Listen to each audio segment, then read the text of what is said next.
I understand how alone you can feel and how you can feel that you're the only person who feels these negative emotions. But I'm sitting here telling you that, yes, I felt those, and you are not alone. And there are so many people out there that love you. And that is one thing that I wish my cousin, who committed suicide at 17 years old, could have seen how many people were at her funeral and how many people loved her and how many lives she impacted, not only from her friends and families, but from schools she competed against, from her school, from schools in through Ohio and Michigan and Pennsylvania. And her story was just impactful.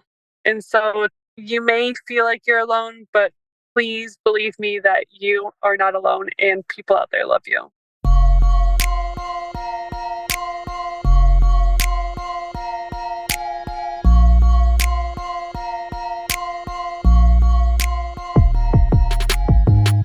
This is the Athlete Mindset Podcast, hosted by Lisa Bontasumi, and it's all about mental health in sports.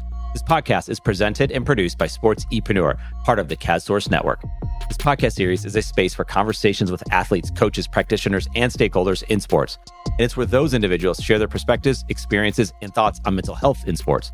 I am Eric Kazmov, the founder of CASSource and the creator of Sports-epreneur, and we're hosting the Athlete Mindset Podcast on this platform as I deeply believe these conversations are essential and deserve to be prioritized. If you would like to be featured on this show or one of our many other shows, or if you are looking to create your own content, please reach out to us. You can find us at sportse.io, or you can connect with me on LinkedIn or Twitter.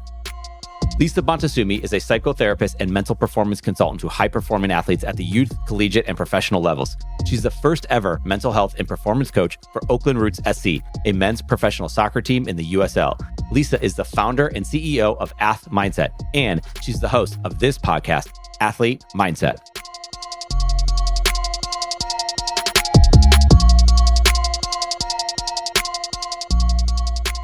So today I have the absolute pleasure to be talking to Allison Schmitt. Oh my God. You might know her as a professional swimmer. I know her in lots of other ways, but we're going to talk about all that. So what's up, Allison? Hi, great to talk to you. It's great to talk to you. Great to talk to you in this format, which is different for us. Yes, it really is. Well, it's kind of different. We love conversation. So I feel like this is up both of our alleys. Yes, we love conversation and we love looking at each other on the screen. So that we are doing as well here while we talk. But as I said, Allison Schmitt is a professional swimmer. She's also a World Olympic and Pan American champion. She's competed in 4 Olympic Games, has earned 10 Olympic medals, 4 gold, 3 silver, and 3 bronze. And she started swimming back when she was 10, competitively. It's amazing. So that's how I'm introducing her. But I want to ask, first of all, how does it feel to hear all that stuff? Oh, it's definitely crazy to hear that. I love sport and I'm so passionate about it. I'm so grateful for all the opportunities and avenues it's led me down. But I also didn't ever think I was going to be a swimmer. I was that kid that played every sport possible. And when people asked me who I looked up to as a little kid, my sport figure that I looked up to was Mia Hamm. Because what? Let's go. Mia Hamm. Yes, right? That's Soccer. Awesome. Soccer. Mm-hmm. Yeah, so I thought I was going to be the next Mia Hamm. I had Mia Hamm everything, Barbie dolls, all the kind of Mia Hamm stuff I had. But that obviously didn't work out how I thought it'd be. But here I am in the swimming world. I mean, I think everyone, including Mia Hamm, would be pretty impressed with how things have gone for you. Tell us how you chose swimming, or did swimming choose you, or what that journey was like early on as a young girl? Swimming kind of chose me. Well, I guess I got into it first. So there's 5 of us. So I'm the middle child of 5. And my parents, swimming is the only sport that is a life skill. So shout out to all the swimmers. And my parents really wanted to make sure we were water safe as we went to the beach every summer. And So around 5 years old, we were all in swim lessons. But when I was 9, almost 10, my older sister, who's 2.5 years, almost 3 years older than me, she swam because she didn't like contact sports. And as a middle child, I definitely wanted to do every sport everyone else did, make sure I wasn't left out on any realm. And that's what got me into swimming. And I split my time between, at that point, I think it was that season was between swimming, soccer, and track and field. And I went to practice maybe 2 or 3 times a week, which any swimmers listening to this know that it's like a full-time job, even as a little kid swimming.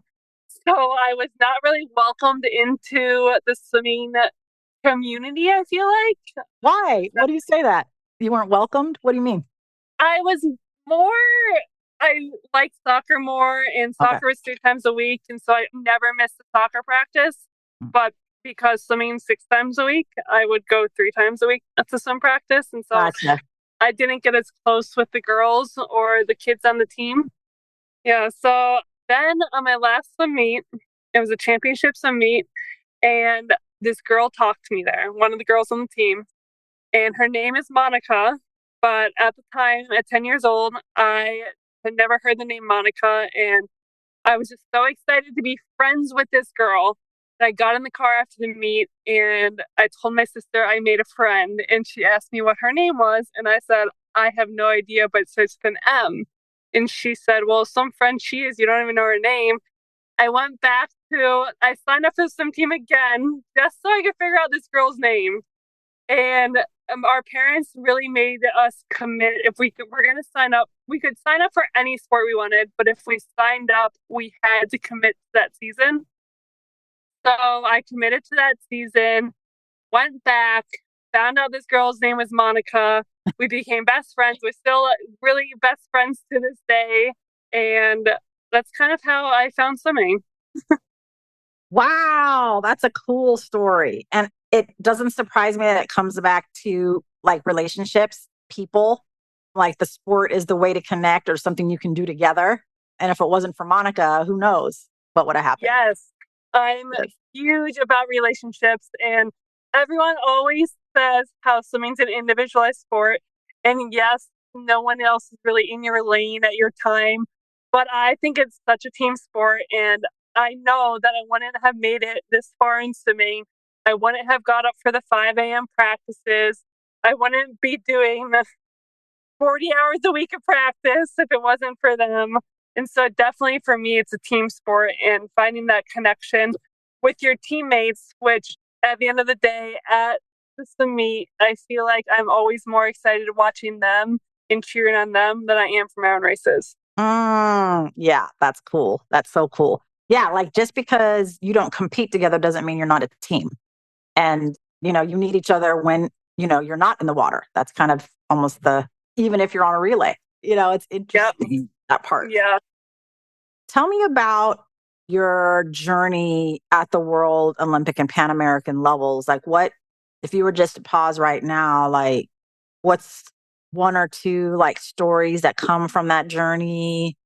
Like a moment of like when you maybe pinched yourself and were like, wait a minute, I'm here right now? Or share with us like just sort of the insight of your brain about like what went on during some moments of those times.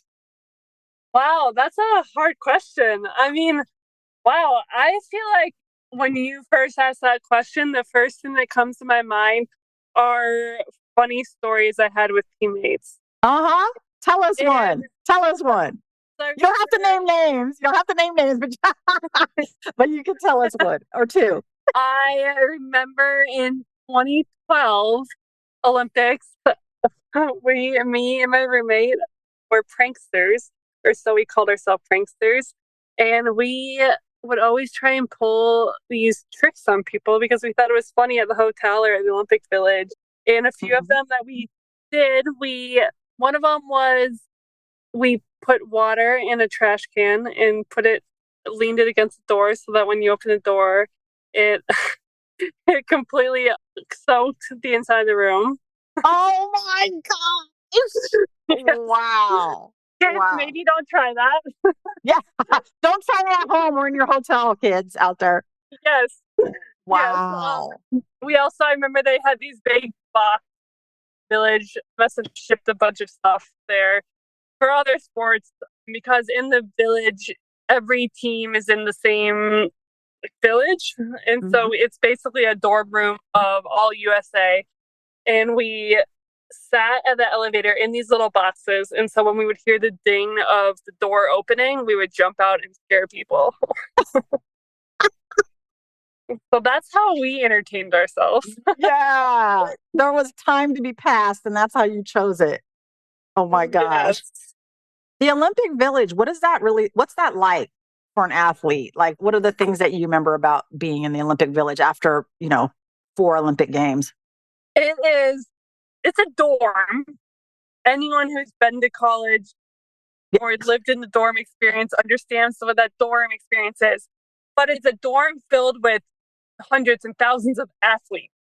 And it is so cool to be walking through the village and eating at the dining hall with all these other athletes who have a completely different story than you, a completely different path than you. But we're all united by sport. And so I think that's the coolest part about it because we come from all these different backgrounds, different sports, all these different aspects, but we all have the commonality of sport. That's interesting. Yeah, I was thinking about the dorm experience, but it's a lot more of a sort of diverse and like dynamic interaction because people come from all over the world and you guys are Olympic athletes. There's a certain kind of, y'all are kind of like not normal. I don't want to say that, but like there's a way that you have to approach life to compete at the level that you are. Do you understand what I'm saying when I say that? Yeah, it's a different type of people. Obviously, the brain wiring or something in that brain is a little bit so-called different to get you to that level. And so, yes, it's pretty amazing to be in the same vicinity of so many people like you and from all over the world. Yeah. Yeah. I can't even imagine. That's so cool. So, so cool. And as a young person, yeah, go ahead. Yes, I would definitely say it's not. I went to University of Georgia where we had these amazing dorms and own bedrooms. So we shared a bathroom with one person. We had a kitchen and living room. Our Olympic dorms are not that glamorous. It is basically one twin mattress, two twin mattresses in a room where I remember in 2008, I could reach my hands and touch the wall to my toes touching the wall. And that was the size of our bedroom. And 2 people stayed in it. So it's not that glamorous, even though you would think so. Right. I'm surprised by that. But also, you're tall and your wingspan is big and your legs are long. So, like, that might not be as small as people think. But yeah, the fact that you can true. even do that. Yeah. So, I introduced you in the way I did, but how do you describe yourself now? Like, who is Allison? How do you describe yourself? Well, that could go so many different avenues. Depends on my setting, but I'm still a professional athlete and I have such a passion in sport, such a passion in female health, and such a passion in mental health. This is the first time that I'm able to describe myself as an MSW as I graduated this past May. And congratulations. Yeah. Oh my God. MSW, Master in Social Work. You have your graduate degree, a master's degree. Unbelievable. Thank you. Yes. Thank you. Thank you for helping me on that journey. Yeah. It's definitely a long one. Yeah. Let's talk about that. That is how we met. And so this is the interesting part. So I was a field placement supervisor, Arizona State University, and I had been going on my second semester with it. And so when I meet with the student, I also meet with their faculty advisor. And the faculty advisor I had that time was learning about like what I do and ath mindset. She's like, "Oh, you have to meet Allison Schmitt." I'm like, "Okay, cool." She's an athlete, and she's a swimmer, and she went to the Olympics, and she is in our program. And I think she'd really benefit from your internship. I was like, "Cool." And like, I didn't really know what else to say because she's talking about that in front of the other student. I'm like, like, And so later she emailed me. She's like, "No, I'm serious." And so fast forward, I had the honor and privilege and so much fun being able to supervise you, Allison, for the last semester of your MSW program. And it was so fun and great. And you're just a great learner, enthusiastic, passionate. It was just fun. Great.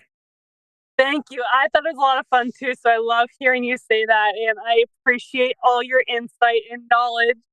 I know I may be a so-called master in swimming, but I'm open to so much anything out there that can give me knowledge, and I'm open-minded to learning anything. So I appreciate you accepting me as a student and teaching me the ways, because I loved working with you and I love that mindset. And my goal is just to help people. And I know that yours Yeah. is. So Yeah. aligning in the same stars has helped a lot with our learning process.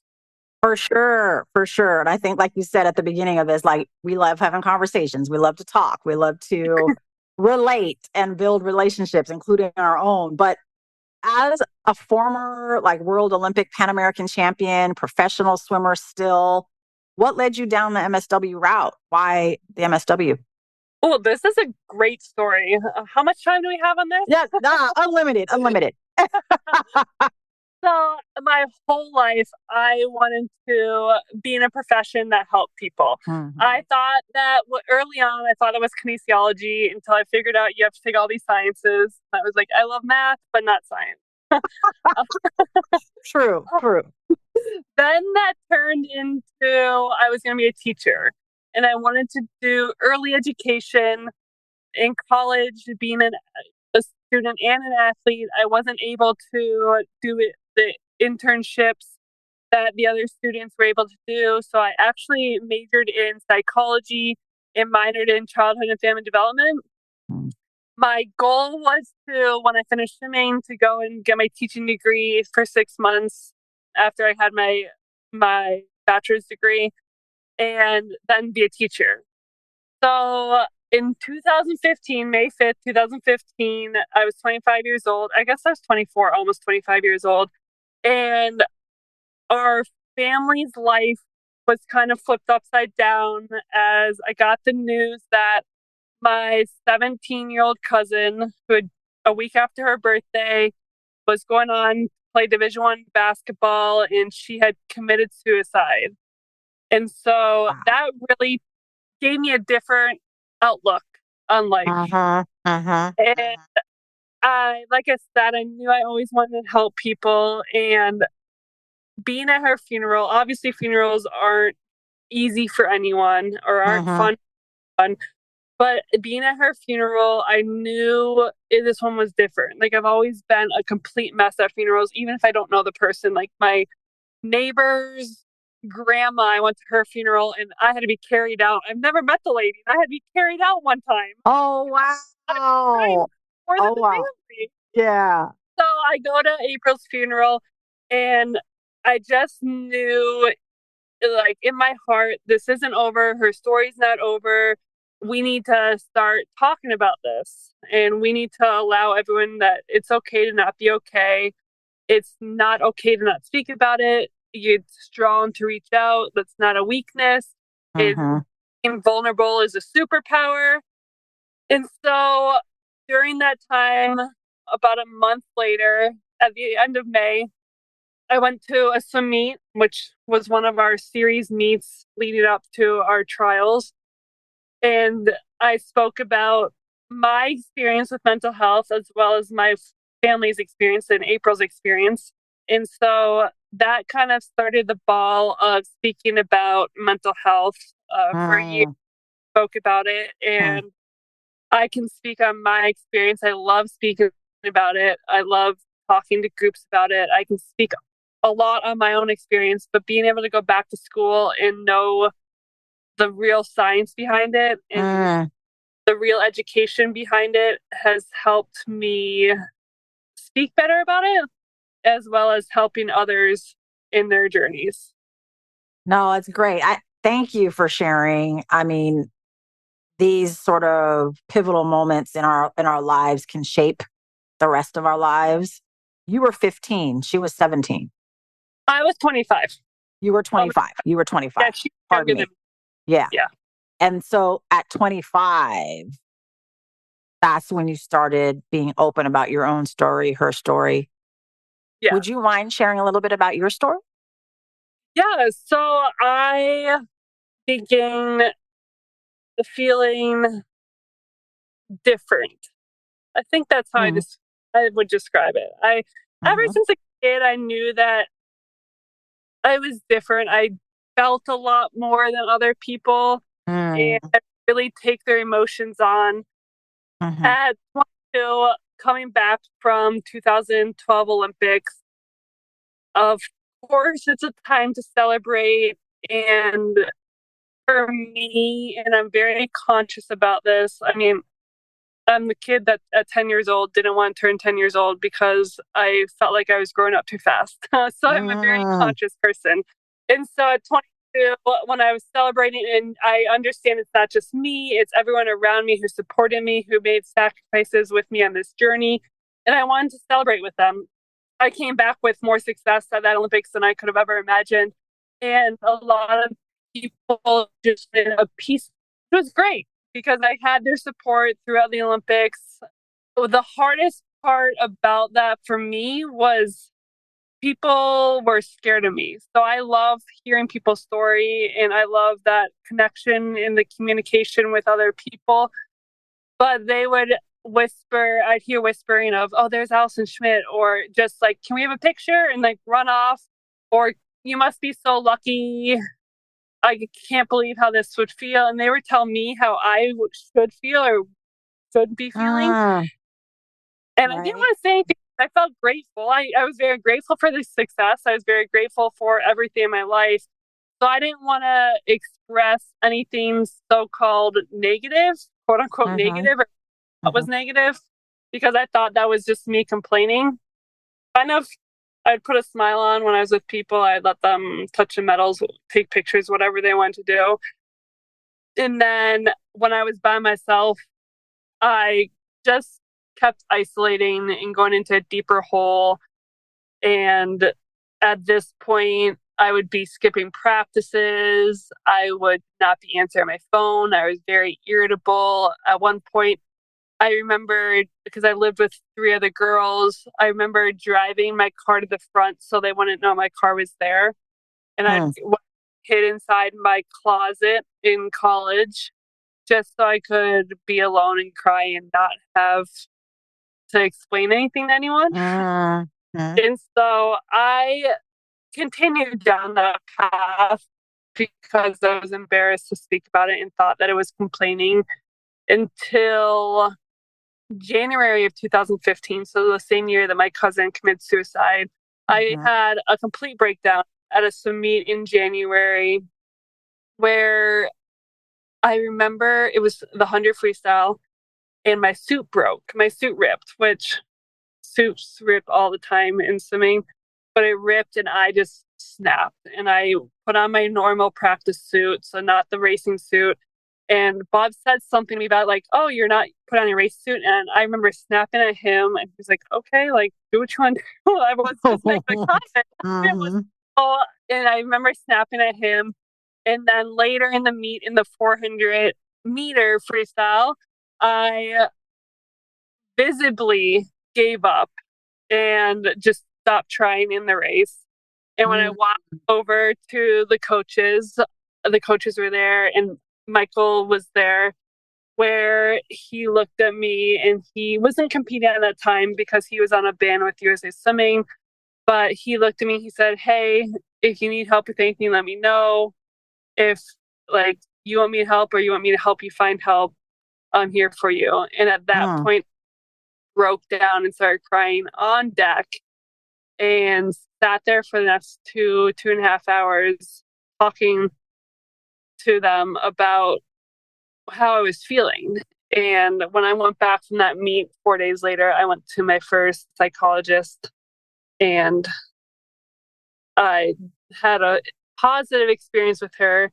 I guess rewind a few years, 2 years before that, I did have a negative experience with psychologists when I walked in, and the psychologist said to me, well, why don't you just quit? I was like, well, that's not really right.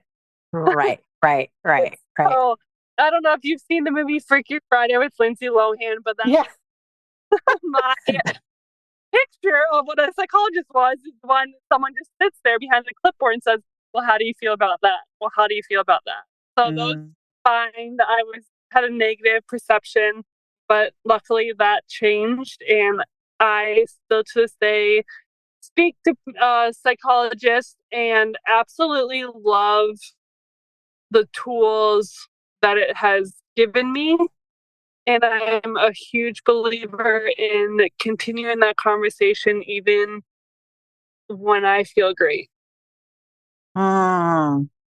Yeah, you've said a lot there. And first of all, I just want to say thank you for opening up and sharing your story. I mean, I think that the fact that you can and want to and know that it helps people is extremely valuable.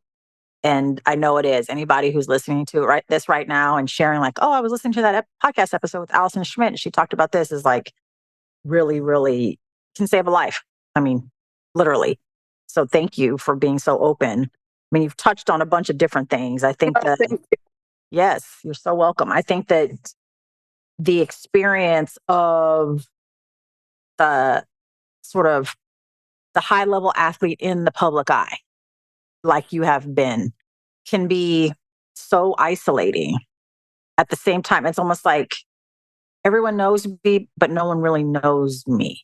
You know, it's like there's a public perception and a public kind of view that people have because they have access to you. They can come up to you now in the days of social media. They can look at your stuff, message you, blah, blah, blah. But like you don't have privacy. You don't have those moments where you feel like you can just be yourself, be a human, have your own experience that doesn't have to be sort of putting it on for people. Right? Yeah.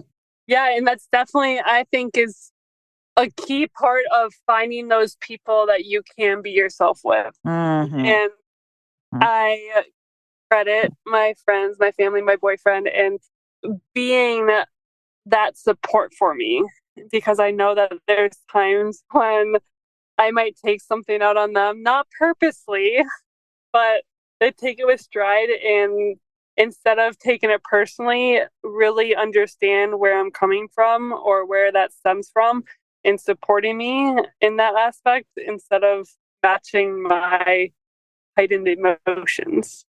Yes. And them learning you and you teaching them about you and how you are and being able to come back and have a conversation after maybe a moment of like upset is super important. I mean, you mentioned Bob and Michael, you're speaking of Bob Bowman and Michael Phelps in that moment. I think the fact that you were able to start to talk about it even before you finished your sport, like it's not like something you held on your breath and then like after I retire, then I can talk about it. Like you were able to actually start the process. Michael saw something in you that probably seemed familiar or like it was attuned somehow that like, oh, Allison could probably use an ear right now. And to offer that was all that you needed. It was almost like permission, it sounds like. Yeah, that's exactly what it was. I've never really heard it in the term. And so to hear that as permission is completely accurate, because it kind of gave me a sense of, okay, I'm not going through this alone. Other people can notice this and I can get support from other people. I guess all my guards are down and fine. Yes, I do need help. Yeah. And that he saw it. I mean, I think, you try so hard, someone in your positions try so hard to, like you said, just be happy, be positive, and to be negative means you're complaining. But I mean, I think, again, there's something he saw in you. And to ask the question was like, oh, I don't have to put my guard up. I'm not hiding anything. He sees it anyway. So let me just, you know, so, right. I mean, talk to me about your relationship with Michael Phelps. So we've had been teammates since 2006, and he really has taken me under his wing since the moment I was a 15, 16-year-old kids as they were postgraduate. He was 5 years older than me, and he was the closest age to me in that group.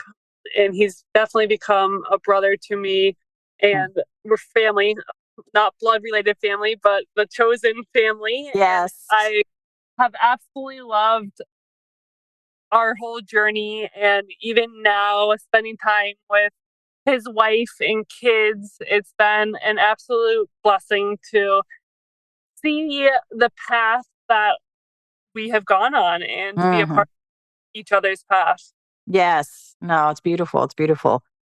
How has he helped you, supported you, been an ally with you as a mental health advocate? Because you both identify as that. How has that? I mean, you swim together, you're teammates, you're chosen family, but there's also this passion and commitment to mental health and breaking the stigma and having conversations. How do you think that's impacted your relationship? Yes, it started with an understanding together we're going for this goal. Obviously, everyone has their own goals, but you together are working towards those goals. And so having that common understanding, and then the experiences that so many of us have experienced, not only in swimming, but in other sports, of pushing through. And that's not only pushing to your past, your physical capacity, but also your mental capacity. And now standing up and understanding that you can accomplish so much without going under such mental scrutiny. And so to understand that you can be a voice for those athletes to not go through such the lows that we've been through and help out those athletes and hopefully save a life in the process. It's definitely both of our passions to spread that awareness and allow others to know that they're not going through this alone. No, it's so important and so important. And for people to know that people like you, like a Michael Phelps, can also struggle and be open about their humanity just encourages others to do the same. It's really just super, super impactful and valuable. I think that I'm excited for what's ahead. You are an Ath Mindset intern, and we are going to make an announcement soon about your affiliation, your position here on Ath Mindset now after you have your MSW. And I'm excited to make that public when you and I are ready. There's more to come, and there's more people to help, and there's more stories to tell. And so I'm excited that we met under the circumstances and that now we are continuing to grow our relationship and build and grow together in the work. And I'm excited for what's to come. I think as we wind down our time today, I realized that we were connected before we even realized we were connected. Back in 2021, we were interviewed on this for the same article in Teen Vogue. I was like reading that later. I was like, wait, Allison, you were in this too? I was like rereading it for some reason. Someone asked me to cite it or do this, whatever. I was like, what? Like 2021? Like, so, it's all meant to be. That's the way I see it. We're coming kind of full circle and taking it to the next level. I have one more question for you before we say goodbye this time. To that younger Allison who, was searching for those private moments, was in your closet, just trying to hear yourself think, trying to, find a place where you could be with your emotions. Like, what would you say to her now? Oh, good question. I would say reach out.